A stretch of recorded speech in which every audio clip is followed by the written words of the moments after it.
राधे कृष्णा दोस्तों, कैसे हैं आप लोग। उम्मीद करती हूँ सब बेहतर होंगे। और आज हम सीधा पहुँचते हैं सुकरताल, मुजफ्फरनगर में ये पड़ता है। और इस धाम पर बहुत दूर दूर से लोग आते हैं। महाराष्ट्र के लोग भी हमें यहाँ पे मिले और झांसी के और बहुत ज़्यादा दूर दूर के। और ये वो वट वृक्ष है जो अमर है, जिसने भागवत गीता पहली बार यहाँ पर सुनी। और कहते हैं कि भागवत गीता का जो जन्म है वो यहीं से हुआ। पहली बार यहीं पे भगवत गीता का जो है कराई गई थी, सुनाई गई थी।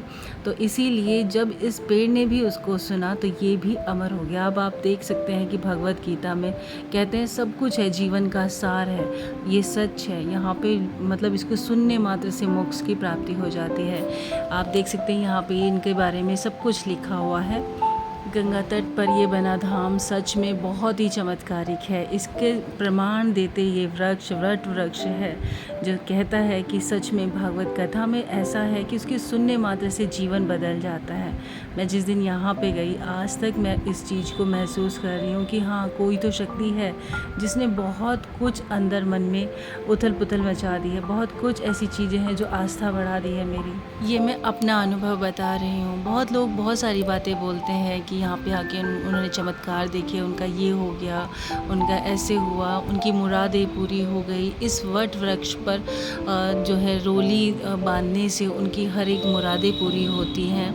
तो हम लोग भी पहुँच गए यहाँ पर अपनी मुराद लेकर उनके दर्शन करने के लिए। यहाँ पे मैंने जितना पढ़ा है, कहते हैं सुखदेव जी ने अभिमन्यु के बेटे परीक्षित जी को भागवत गीता सुनाई थी यहाँ पर बैठ के इस वट वृक्ष के नीचे। और तब ये वट वृक्ष बहुत छोटा था, छोटे से मतलब कि जितना ये अभी है उतना। और भगवत का जो आरंभ है वो यहीं से हुआ है। भगवत की जन्मभूमि भी इसको कह सकते हैं। तो दिव्य वट वृक्ष जो है उसने भी उस भागवत को सुना और वो भी अमर हो गया। आपने देखा होगा कि जितने भी वट वृक्ष होते हैं उनकी बहुत बड़ी बड़ी दाढ़ी निकलती है। जितने वो मतलब पुराने हो जाते हैं उनकी बड़ी बड़ी लंबी लंबी दाढ़ी निकलने लगती है। लेकिन ऐसा इस पेड़ में कुछ भी नहीं था, ऐसी बड़ी बड़ी दाढ़ी कोई नहीं थी। और मतलब ये भी कहते हैं कि आप देख सकते हैं नीचे एक भी सूखा पत्ता इसका नहीं पड़ा हुआ था। एक भी सूखा पत्ता भी इसका नीचे नहीं गिरता है। ना ये पेड़ सूखता है, ना ही ये पतझड़ आती है। तो आप देख सकते हैं कि ये चीज़ें जब हम सुनते हैं, हम देखते हैं, हमने इसको महसूस किया ना, एक अलग ही शक्ति का एहसास हुआ। एक ऐसे लगा कि जैसे हम शक्ति से मिल के आए हैं, सच्चाई से मिल कर के आए हैं। और ये पेड़ इसकी मतलब कहते हैं इसके जो तने होते हैं वो कहाँ कहाँ से निकल रहे थे समझ में ही नहीं आ रहा था। और ये 5,500 साल पुराना है वट वृक्ष। लेकिन इसको देख के आप यही कहेंगे जैसे ये अभी भी जवान है, अभी भी मतलब इतना पुराना नहीं है। और जैसे परीक्षित जी 16 साल के हैं और उसी तरीके से ये पेड़ भी आज 16 साल का ही लगता है देखने में। और यहाँ पर अगर आप आते हैं आपको वो सच्चाई, वो शक्ति का ज्ञान होगा, वो शक्ति आप महसूस कर सकते हैं जो मैंने की है। सच में मेरी आस्था जो है ना और ज़्यादा बढ़ गई है। और मतलब इतना ज़्यादा हो गया कि यहाँ पे देख के, यहाँ पे सुन के, यहाँ पे चीज़ों पे, क्योंकि दूर दूर से महाराष्ट्र के लोग यहाँ पे भागवत करने के लिए आते हैं, वो आए हुए थे। और कहते हैं कि हमें मतलब मोक्ष प्राप्ति होगी, ऐसा कहते हैं यहाँ पे कि जब भागवत कथा हम करवाते हैं या यहाँ पे सुनते हैं, उसका लाभ अगर हमें मिल जाए ना तो हमें मोक्ष की प्राप्ति होती है, फिर हमें कोई किसी की ज़रूरत नहीं है। सुकरताल धाम में ऐसे ही बहुत सारे मंदिर हैं, जो शिव धाम है, हनुमान धाम है, दुर्गा धाम है, बहुत सारे धाम हैं। अगर आप आते हैं तो पूरा 1 या 2 दिन लेकर के आएँ ताकि आप सभी धाम को अच्छे से दर्शन कर सकें और उनका लाभ उठा सकें। अगर आप भी किसी भी परेशानी से जूझ रहे हैं, आप मानसिक तनाव से जूझ रहे हैं, तो एक बार आप यहाँ ज़रूर आएँ, आपका सारा मानसिक तनाव निकल जाएगा। एक ऐसी शक्ति मिलेगी जो मैं बयान नहीं कर सकती। आप यहाँ पे आने के बाद खुद ही आप बोलेंगे। मैं तो जब से आई हूँ ना मुझे ऐसा लग रहा है कि सब कुछ व्यर्थ है, सब कुछ व्यर्थ है। बस जो है ना, बस यही है, प्रभु है, श्री कृष्ण भगवान है और कुछ नहीं है। और भागवत गीता जो है मैं अभी तक उसके बारे में नहीं समझ पाई थी क्योंकि इतना ज़्यादा ज्ञान हम लोगों को नहीं है। लेकिन उसका जब महत्व मैंने यहाँ पे देखा, पढ़ा, सुना तो मैंने अब उसको सुनना शुरू कर दिया है, उसको पढ़ना शुरू कर दिया है। और सच में जीवन का जो भी सच्चे है ना, इस कलयुग का जो भी सत्य है वो यहीं पर है। और फिर यहाँ से जाने के बाद हम लोग गए खिचड़ी वाले बाबा जी के आश्रम में।